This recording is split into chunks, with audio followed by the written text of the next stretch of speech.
अमल साहब की सोई की गल केड़ी हुई चिरोकनी ना उत्थों उठती पई जल्दी सोई ना ये गल मैं छड्डू बड़े होया हुण मैं तशरीह नाल नहीं सीधी गल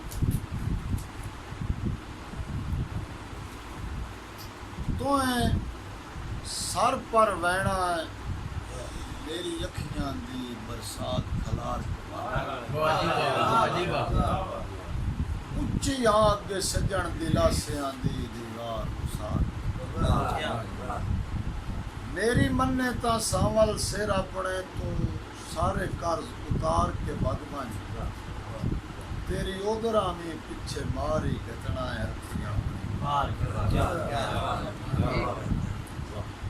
साहब वो किवें सीखते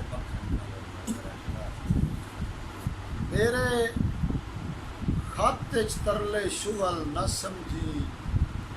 दिल जटे जटे मिलन मुलोंदा नी सामल हुसर ते उधर दा मेरी अख मजबूर छुछुंदा जिमें पानी बाज एक मछली दा 10 कदन गुजारा होंदा है तैथों निखड़ के जीवा सोच ता सही तत्ती सीख ते मखण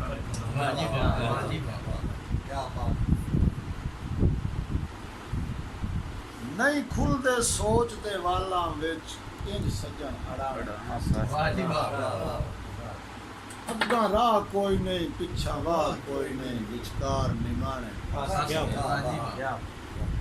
असी सांवल दिल दियां मन मन के हाँ ढेर पुराने फस गए हुण इश्क दी फाई विच फड़कुण केड़ा इक जान के दाने फस गए